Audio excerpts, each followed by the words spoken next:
You are lying to yourself if you don't think that being a people pleaser is a job itself.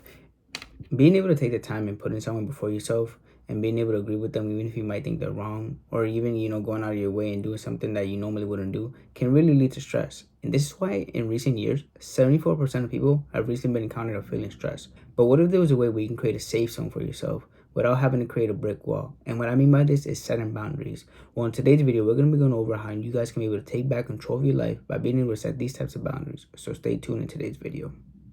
So back then, right? Let's go back to a moment when we were younger. When we were younger and growing up as kids, saying yes was basically our way of getting whatever we wanted, not being disrespectful to our parents, and actually avoiding a whooping, right? And I feel like for me, and I feel like this was basically like the foundation towards, being able to become a yes man. Now, as we got older, this started to change gradually because, once we started to make our own decisions, we started to realize that not everything that we would agree upon would have our best interests. Our parents would want us to say yes to them because they knew what was going to be the outcome most of the time. But, as we got older, we didn't know what the outcome was. And sometimes the outcome wasn't going to be positive. And not only this too, but, whenever we would not agree with our parents, there was always going to be some type of consequence that would come along with it.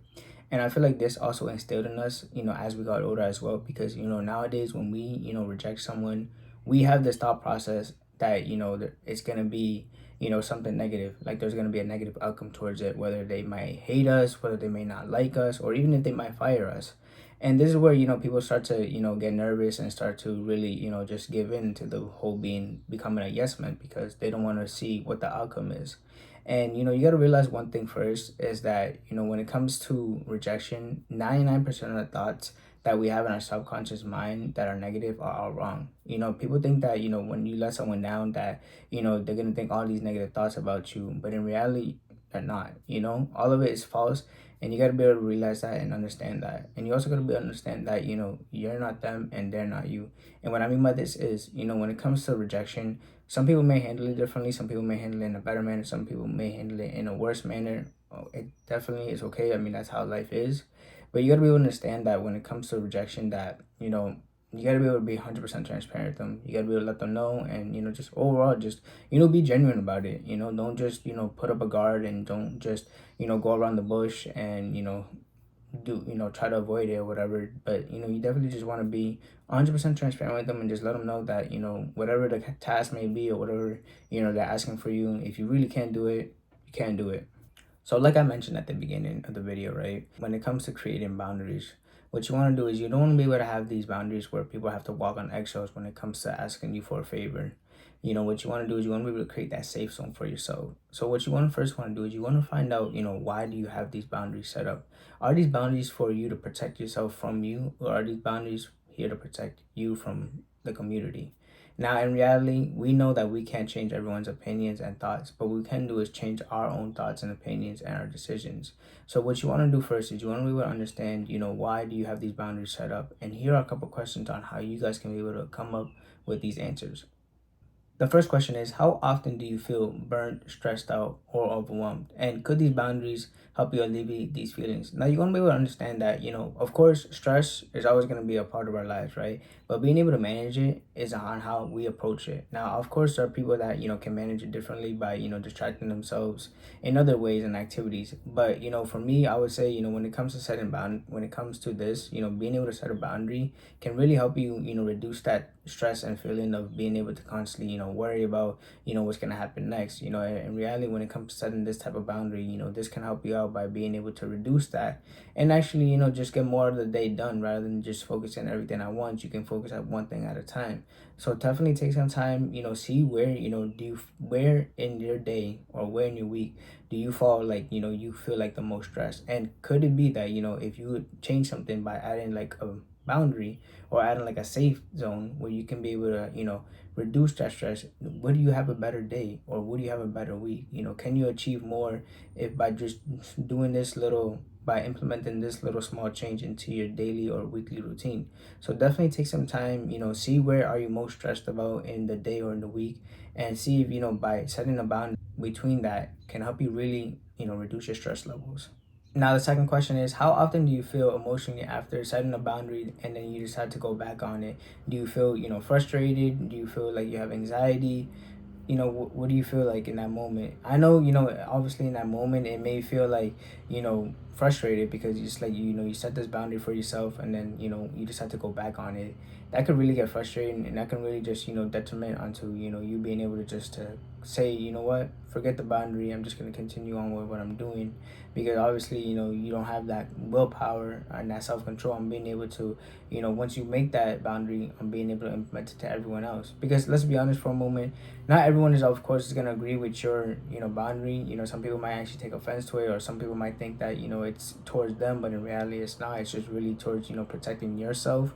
But people think that, because you're setting these boundaries, that, you have to be able to put like that guard up for yourself, but in reality that's not even the case. So what you want to do is, find some time where you can actually look back and see, where did you end up falling short on your word, where did you end up, going back on it, and just, putting that person above your own standards, and decide to just, say, forget my boundaries, I'm just going to continue on what I'm doing now.